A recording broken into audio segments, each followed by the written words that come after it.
What's good, YouTube, and welcome to the house. This is primarily a Yu-Gi-Oh channel, but I get very excited watching Dragon Ball Super. It's one of my favorite animes to tune in and watch on time so it doesn't get spoiled for me.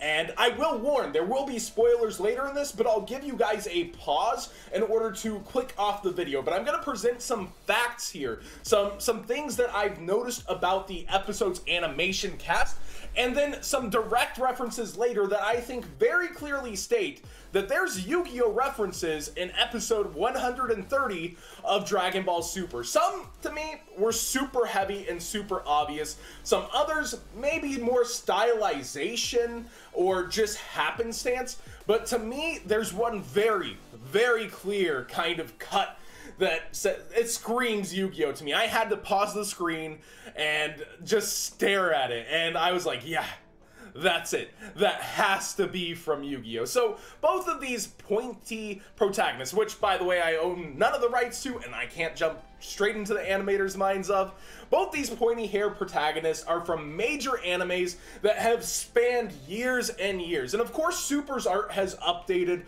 over time to more fit the times, whereas we now have Yu-Gi-Oh! Reigns, which has different animators, which these actually aren't from. So let's get you guys to the cold hard facts to kind of point out what I am thinking about this episode. The key animators here, it's a long list of names, but we have Futoshi Higashide, I hope I'm not murdering your name, who worked on the original and 5Ds.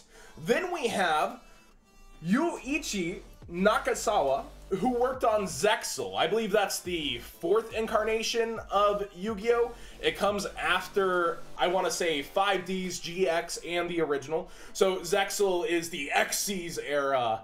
And then we have Nozomu Shimazaki, who also worked on 5D. So people who've worked on Yu-Gi-Oh! In the past, 3 different animators here on the list. I think that's less than coincidence when we start looking at things that happened in the episode, and that's a pretty big pull. Even though it's a huge pool of names, 3 different animators working on this that could have fit in. Now, I did also hear, I'm not very sure about this one, that it was the fight scenes that they worked on, and it's all fight scenes that I got the references from before even researching this. I hadn't had my interest piqued. I hadn't gone out and looked for any facts on this until after I watched the episode, and I was like, yo, they did it. They had to do it. So I'm gonna give you guys a small countdown here.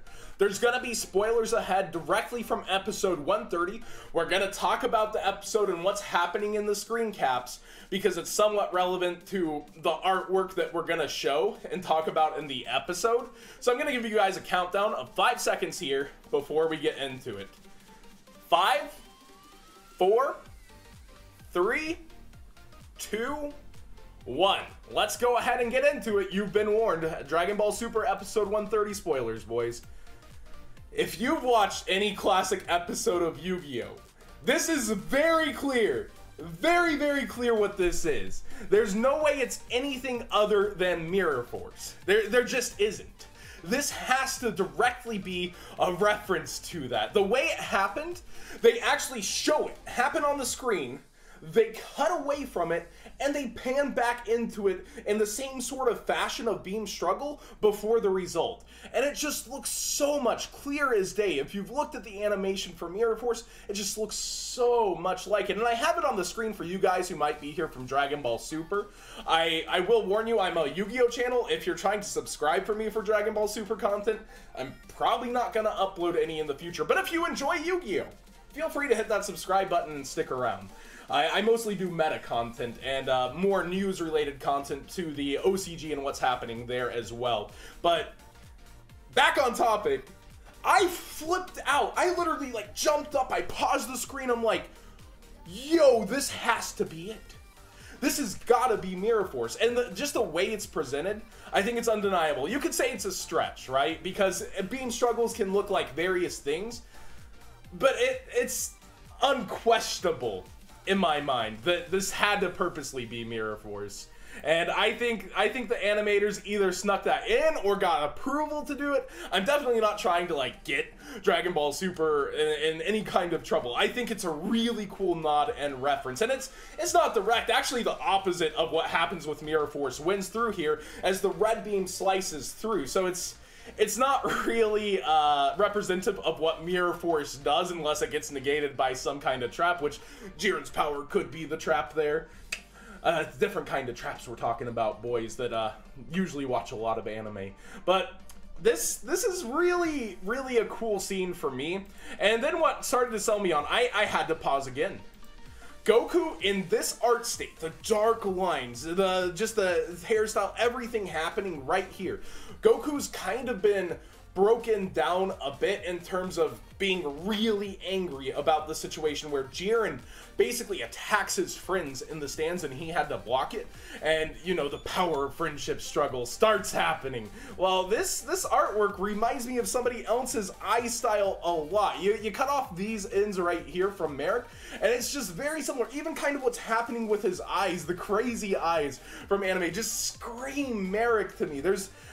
I don't think this is an intentional reference, but more so maybe a happenstance of the drawing style, the snapping anime drawing style. But man, it really pulls me in to believe that this is a Yami Merrick reference, in my opinion, if not a reference, like just an unintentional happenstance. But the final one is very similar to me to the puzzle transformation for Yugi, but it's actually kind of the opposite of a transformation. So Goku's getting beat real bad by his own body for acquiring the state of Ultra Instinct here. Basically, he's taken in all this power, and it's come back to bite him, and it's just flowing through him and flooding out. But realistically, like the eyes and everything about this sequence really reminds me of the transformation from the puzzle, the blackness, the curving. Like it really does remind me of that. And I want to say, I don't think this one was intentional either, perhaps, or even meant, but the way the hair moves and everything happening to his body, it makes me think it. But the clearest, loudest, most obvious one to me has to be the Mirror Force call. Sorry about that. The Mirror Force call, definitely, in my opinion, it's got to be a direct reference. It can't just be happenstance to me. The way the beam meets, the way it happens, the panbacks. I definitely think that had to be the direct nod, the direct reference, the not drawing in your style thing to happen. I think you guys either snuck it in there or did it on purpose. One of the two. Like maybe the storyboard was like, yeah, this is really cool. It's just like one of the most classic Yu-Gi-Oh cards, the most classic moments in all of Yu-Gi-Oh, and I've got to think that it's a direct nod to Yu-Gi-Oh. So let me know down in the comments section below if you're buying what I'm selling. 3 animators on board from Yu-Gi-Oh! A beam battle like none before that happens to look straight up like Mirror Force, and then art styles that do heavily look like it. Like I said, I heard rumors that the animators were brought in more specifically for the battle scenes themselves and to touch that up. That's why we had wait weeks. That's why we were waiting, and I feel like they definitely had an impact, and I love seeing that. Now, I also don't know many other, like, times this has happened in anime. I watch a lot of anime, but I never think about this kind of thing where like that's directly from that, but it didn't have anything to do with somebody writing the same anime down the line. Like we have other animes that have the same writer, so they just put like their no game, no life reference in an anime about going to Antarctica. But obviously Yu-Gi-Oh! Isn't really connected so heavily to Dragon Ball Super, which is what makes this so exciting for me, which is what makes me go, yo, when this moment happens. But seriously, again, what do you guys think? I think, I definitely think it has to be kind of a direct reference. I don't think I'm crazy. I don't think I'm reaching too much to say that.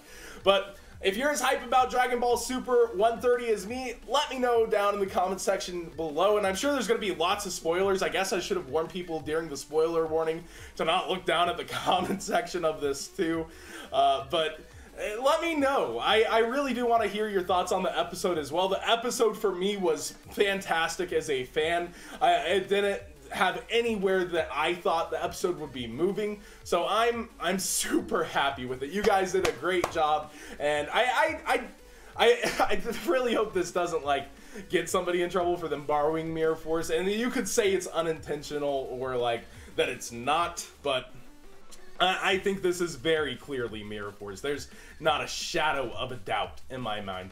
Thanks for watching, and again, if you enjoy Yu-Gi-Oh!, be sure to subscribe to this channel if you want to actually kind of learn the game and what's happening with the game itself, not the anime. But if you're from Dragon Ball Super, I do encourage you to actually not subscribe, because I don't think it's the kind of content you'll enjoy with the channel, and you just kind of find yourself being here, you know?